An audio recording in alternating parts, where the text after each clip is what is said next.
My name's Davy Belgard. I'm a member of the Gros tribe. I live in Hayes, Montana. My Indian name is Aaniiih. It translates to crowbo. It was taken after my great-grandfather, I guess he'd be. Anyway, you want to talk about St. Paul's Mission Church. I'll give you a little background history of my family first, I guess. I had a grandmother. Her name was Aaniiih, Bloom woman. She was taken from her mother. Iitaanɔɔn'i takes a prisoner about in 1892 or something like that, when she was a little girl, about 5 or 6 years old, something like that, 6 or 7, anywhere from 5 to 7. She was taken from her, and she was put in mission school. And during that time, there was some nuns that came from St. Mary's, which was a Catholic church on the other side of Great Falls, came looking for some recruits for Indian nuns. Well, my grandmother, Aaniiih, was one of them. She was recruited for one of them nuns to be. Anyway, she went to St. Mary's, and that's where she stayed and done all of her religious studies for becoming a nun. But you know, during her lifetime too, she also met a president in D.C., Clover Cleveland, I think was his name. She got to shake his hand and introduce herself and meet him. Anyway, 1929, come around back to my grandmother, Aaniiih. In 1929, she was getting ready to become a nun. But also during that time, she contacted tuberculosis. So they kind of rushed it for her, and and she got to become a nun before she died. And it was a couple of days after that, 4 or 5 days after that, she died. But you know, it really got me was, the years that she was up there, and she's dedicated. She was a dedicated Catholic girl. They still buried her outside of the cemetery. They just do that to people that are not Catholics. They put her on a little knoll with a couple other Indian girls. So now we can't locate my grandmother's grave other than 2 girls that were from Browning. We don't know what knoll they're on or what side of that St. Mary's Church they're on. They're gone. Otherwise, we would like to retrieve them remains and get them back to our families, That was Aaniiih. She was a plume woman.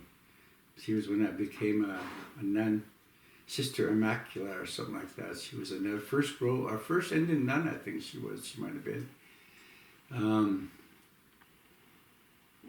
This was probably after she was taken. I had a couple of uncles. One was Wolfer. These were both young guys, and the other one might have been Joseph Deafy. I don't know for sure on that last guy's name. Anyway, Wolfer. I guess what they did is those brothers up there, they jerked him around by his ears so damn hard. I guess they gave him an infection. It eventually killed him.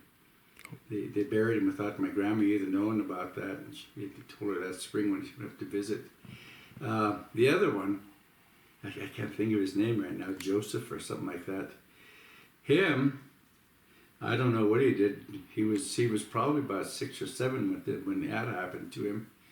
He was come out of a Gros camp. Them kids, they didn't know Gros, our English. I guess he got slapped so much that he just eventually just killed him. I don't know what they did to him, but they killed both my uncles that way, I guess. Yeah. I know there was a big thing here for a while about trying to get the church back up here, this school up here, and turn it into immersion, immersion school. I think is really a great idea. What they should do with that is take that back from the Catholic Church and turn it into immersion school. But don't let the Catholic Church walk away. They got to fund this. They have to keep that building up, going, and if possible, well, not if possible, if we sue for it, we can get some linguistics in here to help us retrieve our language with our, getting it back to us and talking it. Instead of talking English here, we should be talking Grovant.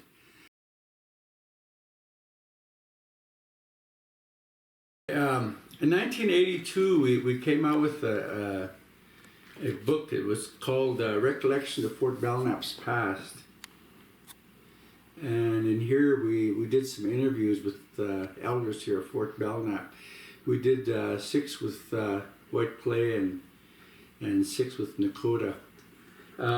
Anyway, within this book, this little book here, Joy has some interesting stories about, those ones that attended the mission boarding school.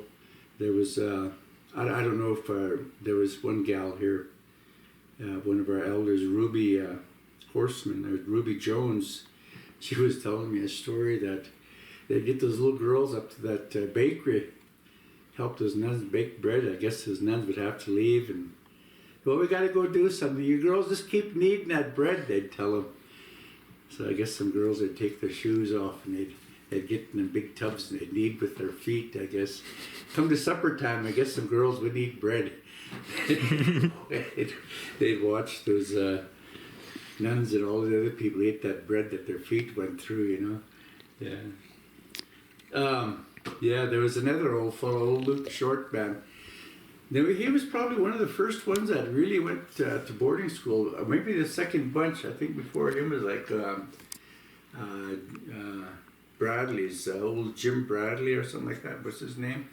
But anyway, I guess them older Grovans, some older boys would tell like Luke and them, boy, them priests are real like it when you throw spuds at them, or you're just talking about them brothers. Them brothers real like it when you throw spuds at them.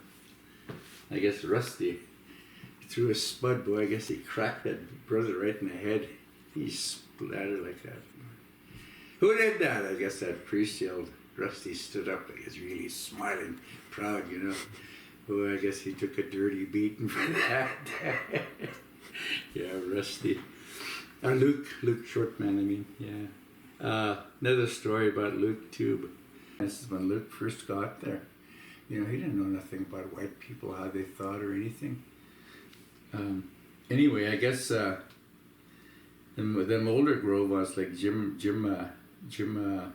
Bradley and them, I guess they tied a feather to a long stick, I guess, willow. And go back to that toilet, they said, and wait there. He said, when a brother comes by, he said, you take that feather and stick it up there and and tickle her behind her there, whatever. He said.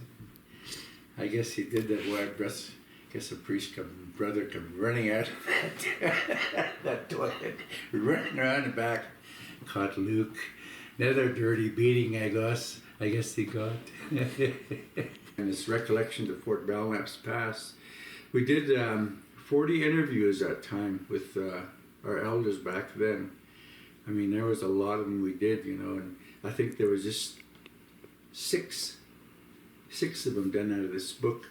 If the tapes can be found, I think we can probably make another, at least a couple, 3 more volumes of these. But boy, this was really good reading. It's a lot of good local history we did for our people here in Belknap, for the elders.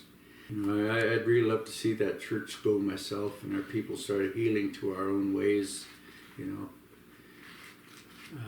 sun dancing, sweat lodges, or whatever, star dances, fly dances. We need to get back to our own ways of doing things. And I really think if we had that building up there and with the funding from the church, we can achieve a lot, Aho! I went to those meetings they had here about 6 years ago, and I told you guys, I told that bishop the same story I told you guys, and anyway, there was other people there. Shannon was there, and I can't remember. There was about 20 of us there, and we all expressed, what the church did and how we felt. I don't know if there's any what you'd call real strong Catholics there, but there was a lot of opposition there that day. Anyway, I got word I don't know who told me, but that bishop in Great Falls said, we're going to kill this story. So nothing ever came of it, you know. I don't know what they had plans of doing out here at the Catholic Church again, but they killed the story, you know, or whatever, you know, but they had planned. But, you know, myself, you know, I never was much of a Catholic, my family was never much of a Catholic, you know. No. No. Hell no. That's what I said, they gotta pay, you know. They took away from a lot from us guys, you know. Like I said, we should be talking Grove on here amongst ourselves, and our people out there should understand what we're saying too. Well, we're octobeno, we're pitiful. Not just the church, federal government also. When we did that treaties in 1855, you know, 55, the treaty down here on the Judith and Missouri River, education was a part of that negotiation, one of them articles. The government was supposed to provide us with education, and they sure did. They used our money against us to educate us. We're talking in English now instead of our own language.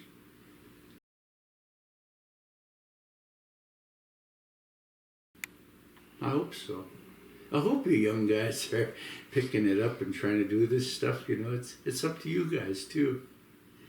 You know, years ago in our past, you know, our people were kind of like warrior society. And there used to be that whenever there was like a naming or a big gathering, it was always them warriors. They'd get to say prayers, you know, name kids, them old fellas.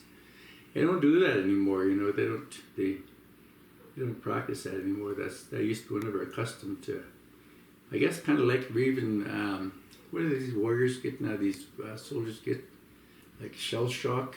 They kind of like you know, it kind of helped them, I guess, relieve their stories because they were asked to tell a war story before they named or before they ate. You know? So really, they related, you know. Stuff like that, you know, we need to get back to.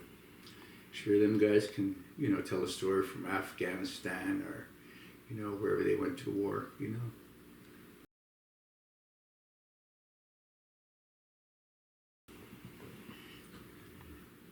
I don't care. As long as we get their money, they can leave, you know, as far as I'm concerned. I don't want no apology from them. I just want them out of here. But they can leave their money, you know. Keep supporting the language program and the rebirth of us, you know.